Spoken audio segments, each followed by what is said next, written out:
نن زه تاسو ته عملاً ښیم چې سرسایه به څنګه وباسو. ځینې خلک ورته سرسایه وایي، ځینې ورته فطرانه وایي او په عربي کې ورته صدقة الفطر یا زکات الفطر وایي. اختر را روان ده، هر مسلمان په دې فکر کې ده چې سرسایه او صدقة الفطر څنګه وباسم، چاته ورکم او څه وخت ورکم. نو دا خبرې ان شاء الله زه تاسو ته ټولې کوم. اول خو دا ده چې تاسو باید کوشش وکړئ چې په سرسایه کې خوراکي توکي ورکړئ، ځکه نبي علیه الصلاة والسلام په سرسایه کې خوراکي توکي ذکر کړي دي. خو هغه توکي نن سبا عام نه دي. نن سبا عام وریجې دي، مثلا دلته وریجې دي. نن سبا عام خوراک د خلکو نخود دي، دال دي، لوبیا ده او همدارنګه سوجي ده، د دې ترڅنګ وړه دي، نور وغیره نس مواد. دا ټول د غریب د خوراک شیان دي. که چېرته ستاسو وس رسیږي بهترینې وریجې واخلئ او غریبانو ته ورکړئ. خو که وس هم لږ کمزوري وي نو کوشش وکړئ چې دغه ډکره وریځې واخلئ. که بیخي هم وس کمزوري وي نو کوشش وکړئ چې دغه شولۍ وریځې واخلئ. همدارنګه سپینې وریځې اخیستلی شئ. که وس هم رسیږي نخود واخلئ، که وس هم رسیږي د لوبیا، دال، می، هر یو شی وړه بهترین خوراک دی نن سبا. نو څومره به ورکوو قدرمنو لیدونکو؟ زه راځم. موږ په کور کې 5 نفر یو زه یم، یو کور ودانه ده او 3 ماشومان دي. نو د 5 نفرو سرسایه به څنګه وباسو؟ زه تاسو ته عملاً ښیم. زه د خپل طرف نه وریځې وباسم. وریځې به تاسو څومره وباسئ؟ 4 لپې. 4 لپې دا یوه پیمانه، یوه کاسه کیږي. په دې سره به انشاءالله ستاسې غاړې خلاصې شي. فرضاً زه به اخلم، دا یوه لپه شوه، دا 2 شوې، دا 3 شوې او دا هم 4. دا زما د سرسایې او فطراني مقدار شو. دا چې زه ورکم په روژه کې مخکې له اختر مانځه نه بس زما غاړې په دې باندې خلاصېږي. دا د یو نفر برخه شوه. فرضاً زه غواړم چې د خپل ماشوم له طرفه سرسایه وباسم، وریځې هم ویستلی سم، یو شی هم تاسو ویستلی شئ، هېڅ مشکل نشته. خو که تاسو مختلف شیان وباسئ څومره به ښي، د غریب به هغه ټول مشکل ورباندې حل شي. فرضاً زه د یو ماشوم له طرفه 4 لپې دغه نخود وباسم.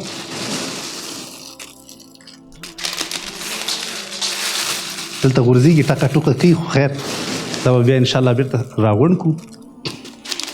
3 لپې شوې او دا هم 4 لپې.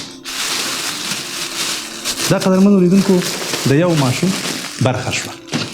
فرضاً زه غواړم چې د کور ودانې برخه وباسم. که د هغې وسه کېږي ښه ده چې په خپله باندې هغه خپله سرسایه ورکړي. خو که یې د کور مشر وي او د ښځې وسه نه کېږي، په کار د مشر ته چې هغه د خپلې کور له طرفه د ماشومانو، د ښځو، د ټولو له طرفه صدقه فطر او سرسایه وباسي. دا وړه دي ما سره، زه به د هغې له طرفه وړه ورکم. صحیح شو؟ وړه هم 4 لپې، دغه رقم 1 لپه،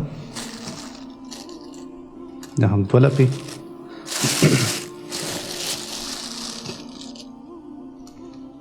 درې لپې،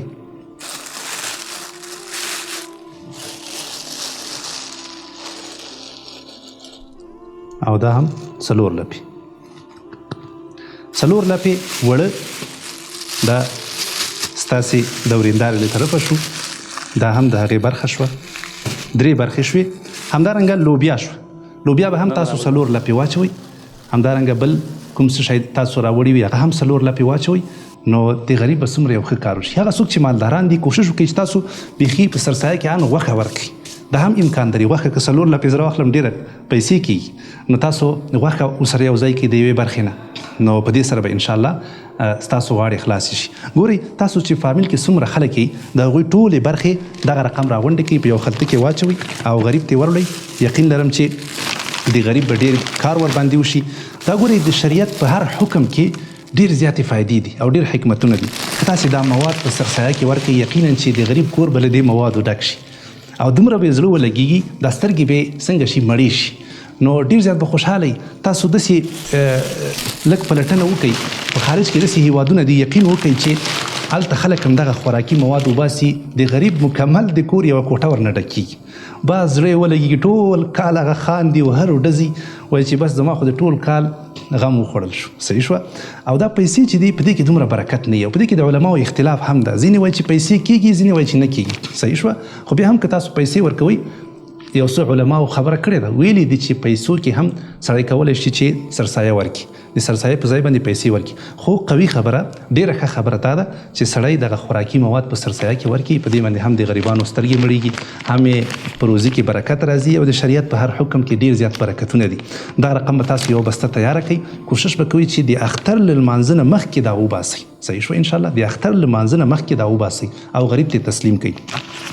که تاسو خپله کورنۍ په دې کې شریکه کړئ، ټول سره په ګډه باندې کښېنئ او دا ښایسته شیبې ولمانځئ، نو څومره به دا ښي. هغه ستاسو ماشومان هم په دې باندې خبر شي چې زموږ څومره یو ښایسته دین ده. ګورئ چې دا دین زموږ ستاسو فقط د غریبانو د مالدارانو دین نه ده. په دې کې موږ تاسو دا غریبان هم له خپل ځان سره شریکو. الله مکړه که سبا ته موږ نه یو نو دغه ماشومان به زموږ دا شیان موږ نه به مکمل زده کړي وي او دوی به عملي کوي.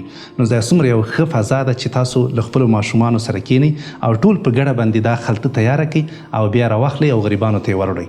نو د اختر لمانځه نه مخکې وباسئ. هغه څوک چې په خارج کې دي هغوی د کوشش وکړي چې پیسې راولېږي افغانستان ته، او دلته په افغانستان کې دي هغوی په دغه پیسو باندې خوراکي مواد واخلي. هر څوک چې په هر ځای کې اوسېږي د همغه ځای قیمت ته اعتبار ده، د همغه ځای خوراک ته اعتبار ده. که تاسې په لندن کې او غواړئ چې په افغانستان کې سرسایه ورکوئ نو تاسې به د لندن په حساب باندې ورکوئ. پوه شوئ انشاءالله.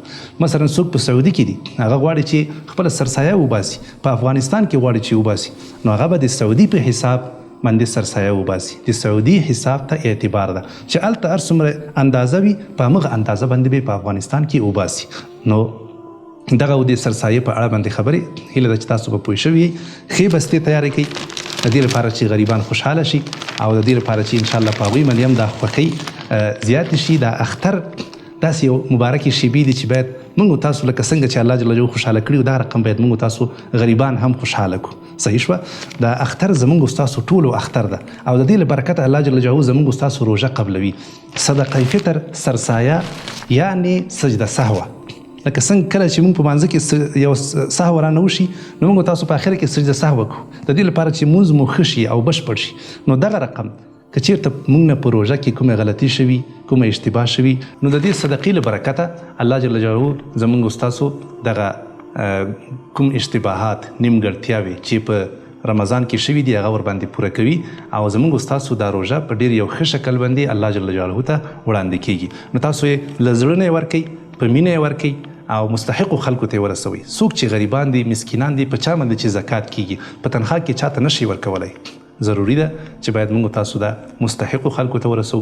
یقیني چې څوک مستحق وي او غریبان وي په دې سره به انشاءالله الله جل جلاله هم راضي شوی وي او زموږ ستاسو دا رمضان به په ښه توګه باندې الله جل جلاله ته رسېدلی وي. زم دا 5 برخې تیارې دي او غریبانو ته تسلیموم. په خارج کې اوسېږئ او غواړئ چې ستاسو ماشومان ته موږ قرآن کریم او اسلامي درسونه ورزده کړو، همدا اوس په لاندیني واتساپ شماره اړیکه ټینګه کړئ.